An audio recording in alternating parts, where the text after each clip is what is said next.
masuk Purwokerto dari arah timur.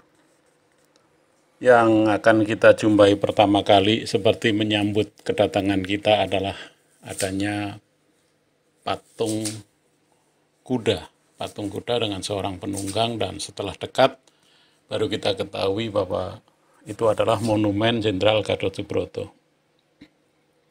Kemudian menyusuri ke barat dan ke barat lagi sampai di pinggiran barat Purwokerto akan ketemu patung yang lainnya lagi.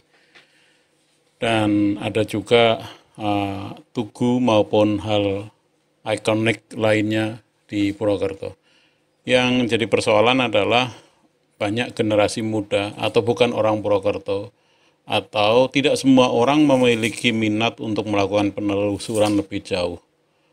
Mereka tidak tahu tentang patung-patung itu, Gatot Subroto itu siapa, karena memang tidak ada keterangannya kecuali browsing. Dan tidak semua orang untuk tahu diwajibkan untuk browsing. Cobalah pemerintah memasang plakat untuk memberi keterangan di setiap patung, tugu, atau hal-hal ikonik lainnya. Sekitar 400 meter ke arah barat dari patung Gatot Subroto, kemudian di bundaran Berkoh persisnya kita akan ketemu lagi sebuah bundaran dengan air mancur, sebuah monumen atau sebuah prasasti. Dan orang taunya ya itu bundaran air mancur Berkoh. Bahwa prasasti ini apa, sebagian tidak tahu, apalagi generasi muda dan milenial. Padahal inilah yang dinamakan patung atau monumen atau prasasti Adipura saat Purwokerto atau Kabupaten Banyumas meraih suatu penghargaan. Persoalannya di tempat ini juga tidak ada plang yang menerangkan Adipura itu apa, tahun berapa Banyumas atau Purwokerto mendapatkan Adipura. Dan itu sudah terjadi di dua tempat, patung Gatot Subroto maupun prasasti atau monumen Adipura di bundaran Berkoh. Kemudian maju lagi ke arah barat di Jalan Gerilya, sekitar 2 km dari bundaran Berkoh ini kita akan ketemu sebuah bundaran lagi pada sebuah perempatan, dan orang menyebutnya rancu malah ini. Ini lebih rancu lagi. Ada yang menyebut patung tani, ada yang menyebut tugu Andang Pangrenan, dan ditambah tidak mengerti ketika membaca prasasti atau tertanda di bagian patung ini. Memang ada bahasa Indonesia dengan ejaan lama bahwa ini adalah dibangun berdasarkan proyek Inpres tahun 74, diresmikan oleh Gubernur Suparjo Rustam waktu itu, dan dilaksanakan atau diresmikan juga oleh Bupati Banyumas Pujadi Jaring Bandayuda. Jadi tahun 70-an ini sudah ada. Kemudian ada penanda prasasti lainnya, bahasa Jawa Sansekerta, bahasa lama yang bahkan saya pun tidak tahu apa artinya. Kemudian tertulis juga dengan huruf Jawa yang juga tidak semua orang tahu. Kenapa tidak dibahasakan dalam bahasa Indonesia kekinian? Inilah huruf Jawanya, diterangkan patung ini apa. Saya pernah mendengar bahwa ini patung alih generasi, estafet ke generasi yang lebih muda. Tetapi tidak ada keterangan apapun hingga yang ingin tahu atau generasi muda, bahkan untuk browsing pun belum tentu mendapatkan keterangan itu apa. Sekali lagi, ini tidak ada keterangan apapun yang membuat banyak orang tidak tahu, kecuali hanya benda mati terbangun di perempatan jalan. Dan di sisi selatan dari patung di sebelah utara Andang Pangrenan tertulis juga Andang Pangrenan Purwokerto. Orang taunya itu taman kota. Tetapi seberapa banyak orang yang tahu apa itu arti Andang Pangrenan? Kenapa tidak dibahasa Indonesia kan dalam sebuah plakat tertulis papan yang berdiri Andang Pangrenan itu artinya ini. Dan ini dijumpai di Purwokerto bagian lainnya. Ada lapangan Pangripta Kranji. Orang tuh harus berpikir Pangripta itu apa artinya.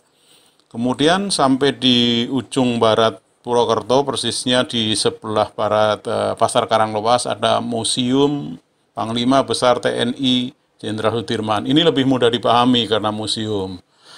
Setidaknya dengan masuk ke museum ini orang akan tahu bahwa pengunjung akan tahu bahwa Jenderal Sudirman itu lahir di Tlatah Banyumas, di wilayah Banyumas. Lahir di Rembang, Kabupaten Purbalingga. Masih rumpun Banyumasan lah, agak mudah dipahami. Karena bentuknya memang museum. Tapi tempat-tempat yang lain sama sekali tidak ada keterangannya. Membuat sebagian bertanya-tanya, browsing pun belum tentu ada literaturnya. Generasi muda makin tidak tahu, makin tersesat kecuali menganggap itu hanya sebagai benda mati yang terbangun di sudut-sudut kota atau di perempatan-perempatan jalan. Inilah Museum Jenderal Sudirman di Karanglewas, Kecamatan Karanglewas, Kabupaten Banyumas, di sebelah barat kota Purwokerto. Mau kemudian dari barat masuk lagi ke arah timur, lurus dari Museum Jenderal Sudirman, akan ketemu ikon baru Purwokerto bernama Gada Rujak Pala. Ini cukup banyak literaturnya. Browsing kita akan tahu. Tetapi bagi yang tidak browsing, semestinya juga dikasih papan keterangan.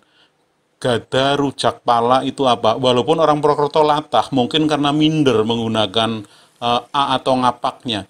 Sudah Purwokerto, aslinya itu tertulis Purwakerta, tetapi karena terhegemoni bahasa Jogja Solo atau bahkan inferior, malu dengan A, maka Purwakerta menjadi Purwokerto. Bahkan Gada Rujak Pala menjadi Gada Rujak Polo. Harusnya kalau Rujak Polo mestinya ya Godo Rujak Polo. Kalau Gada mestinya ya Gada Rujak Pala. Tetapi ya ini salah pelafalan, malu, minder, atau salah kaprah, bener ora lumrah. Itu faktanya. Cukup banyak literaturnya untuk memahami apa itu Gada Rujak Pala. Kemudian masuk ke Jalan Jenderal Gatot Subroto di sebelah SMA 1 di sisi timur atau di dekat Simpang 3 Bank Indonesia, bekas Polres lama. Kita ketemu sebuah patung. Sebuah tugu, bukan patung, tugu. Dan ini pun orang hanya tahu itu tugu. Tugu apa? Ya tidak tahu, karena nggak ada keterangannya apapun. Browsing pun juga coba baca cari di mesin pencarian di Google. Tugu apa itu tidak banyak yang menerangkan, kecuali itu dibangun pada masa Soekarno. Tetapi akan lebih bijak kalau tugu ini maupun monumen dan tugu-tugu lainnya diberi keterangan dalam sebuah papan. Ini tugu apa, dibangun tahun berapa, maksudnya apa, makna-makna dari relief tugu itu apa itu. Jadi setidaknya generasi muda tahu itu, atau orang yang bukan orang Purwokerto tahu. Orang Purwokerto saja sebagian besar tidak tahu, apalagi bukan orang Purwokerto. Jadi kalau ada milenial sesat, ini bukan karena mereka sesat, karena mereka memang tidak diajari untuk tahu. Mereka tidak diberitahu. Bukan karena malu bertanya sesat di jalan, tetapi tanggung jawab pemerintah maupun generasi yang lebih tua atas tempat-tempat ini sepertinya sudah lupa bahwa mereka harus menjabarkan agar generasi berikutnya tahu. Dan inilah gedung ex-karsidenan, ex-residen Banyumas, rumah dinas residen. Residen itu seorang kepala daerah yang membawai 4 kabupaten. Kiranya hal itu perlu diperhatikan. Terima kasih untuk subscribe, komen, dan like-nya.